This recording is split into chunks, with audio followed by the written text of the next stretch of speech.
Lytudiep greets everyone, wishing everyone a good morning. Tu Diep is not for himself but for Jame. All efforts will be rewarded, especially in his love and Jame's. He persevered to be able to meet Tu Diep again. How will Jame feel when he meets her again? Today let's follow this story together. The night was drenched in rain. Every drop tapping against the hospital window echoing James's aching heart. Once a man of unwavering confidence and power, he now lay still in a private room. Not because he was sick, but because he was broken. His heart had shattered the day Tu Diep disappeared. 30 days had passed since she vanished. No goodbye, no trace, only the whisper of her name in his darkest nights. She left after unearthing the dark truth. James's father had destroyed her family, taking away their land, their heritage. She didn't walk away because she stopped loving him, she walked away because she refused to let her love become his weakness. But James didn't care about that feud. He was willing to sacrifice everything, his company, his legacy, even his name, just to see her again. Until one evening, when the skies opened and rain fell softly, she reappeared at his hospital door. Tu Diep stood in the corridor, fragile, pale, clutching a steaming pot of porridge, something she'd once lovingly prepared for him. Her eyes were tired, her frame thin. Yet in that moment, she was all he needed. When James saw her, everything shattered. He leapt from his bed despite the 4th tubes still connected, hugging her so tightly he might never let go. "I've missed you, madly," he whispered, voice raw. She didn't say a word.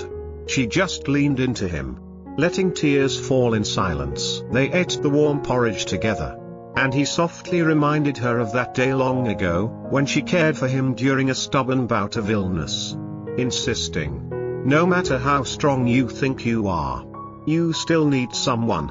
It was the moment his heart surrendered forever. Then came a confession that tore him apart. "I was pregnant," she said, voice trembling.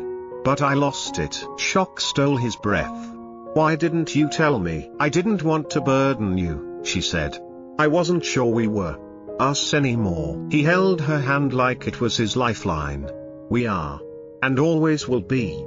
You're not alone anymore." But peace was short-lived. That very night, he woke to find her gone. A trembling note lay on the bedside table. "I'm weak. I couldn't stay. Please don't look for me." He wasted no time. Together with the police, soaked by rain, James scoured every street, every corner, until he found her, shivering on an abandoned park bench near the old train tracks, pale, malnourished, nearly unconscious. He knelt beside her, tears falling into her hair. "I'm here. I found you. I won't let you go again." Cradling her, he carried her back to the hospital.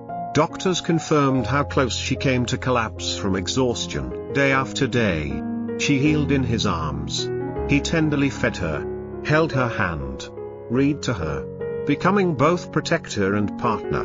Then, on a morning bathed in gentle sunlight, he opened a small velvet box.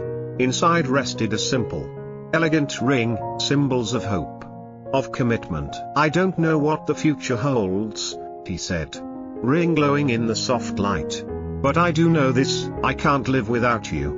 Will you marry me?" Her breath caught, tears wells in her eyes. Yes. 1,000 times yes. They embraced, tears and sunlight mingling in a moment of rebirth. It felt like the promise of a fresh start. And yet, darkness lingered. One evening, John, once a friend, later a foe, slipped quietly into the room. He wore a tailored suit and spoke with chilling calm. "I've come to say goodbye. Not to you, James, but to the past." Tu Diep bristled. "After everything you did, destroying his company, nearly killing him, you want closure?" John's voice turned softer, almost regretful.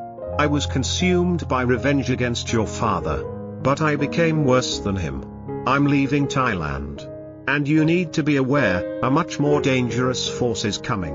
One stronger than both of us." Then he walked away, Casting a final look over his shoulder, James squeezed Tu Diep's hand. They exchanged no words, but in their eyes lay certainty. Together, they would face whatever storm loomed ahead.